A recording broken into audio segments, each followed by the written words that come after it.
itu sempat ditentang oleh kedua orang tuanya.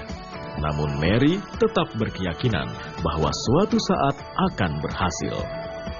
Mungkin satu hal yang mendorong saya untuk menjadi orang sukses waktu di Singapura mungkin ya gara-gara saya merasa ada perasaan di mana jauh dari orang tua, jauh dari negara sendiri, terdampar di negeri orang dan keadaan finansial yang susah, dan karena itu akhirnya memacu saya untuk punya hasrat yang lebih besar lagi dan saya ingin balik lagi ke Indonesia, dan saya ingin begitu balik ke Indonesia ya jadi orang yang sukses. Kini Mary telah berhasil menjalankan perusahaannya yang bergerak di bidang penjualan dan investasi.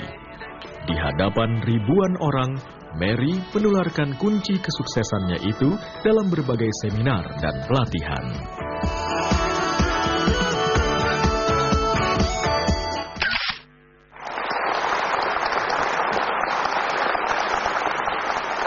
Dengan uang pas-pasan, kemudian harus terburu-buru berangkat ke Singapura.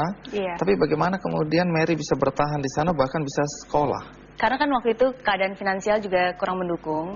Akhirnya pemerintah kita mendapatkan pinjaman dari pemerintah Singapura. Jadi waktu itu saya ingat, soalnya kan di Singapura apa-apa mahal, apa-apa serba mahal. Jadi pas dari Jakarta mau ke Singapura itu papa mama udah nyiapin apa untuk hidup di Singapura. Jadi dibawain beras, garam 1 kilo, gula, supermi 1 kardus, bahkan bawa bantal guling segala macam. Karena emang di Singapura juga susah. Dan akhirnya begitu saya sampai di Singapura pun ya harus benar-benar ngirit. Jadi dengan uang yang ada itu saya harus bisa bertahan hidup hanya dengan $10 Singapura selama seminggu. Jadi, apa yang Mary lakukan di sana? Wah, itu ada trik-trik khususnya. Salah satunya ya harus ngirit makan, kadang-kadang saya nggak makan. Salah satu yang nggak pernah terlupakan itu biasanya kalau kayak kuliah itu saya bawa bekal. Biasanya bekalnya tuh simple aja, jadi saya roti pakai mentega atau nggak pakai gula pasir atau nggak pakai coklat gitu ya. Ini untuk ngirit ini ya? Itu untuk ngirit. Jadi biasanya kalau udah selesai kuliah kan teman-teman ngajakin, ayo Mer makan gitu ke kantin. Terus jawaban Mary apa? Jawaban saya, ntar dulu deh belum lapar. Padahal gitu. udah lapar banget. Gitu. Udah lapar banget. Kalau diingat-ingat ya emang perjuangannya emang susah. Tapi kok bisa bayar uang kuliah dari mana?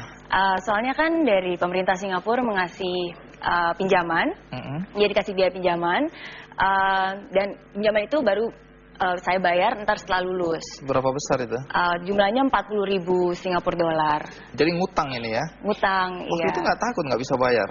Waktu itu nggak kepikir sih, pikirannya ya udah deh asal bisa sekolah dulu gitu, utang ntar belakangan. Lagian kan utangnya baru akan dibayar setelah lulus. Jadi yang penting lulus aja dulu gitu, masalah utang ntar lagi aja.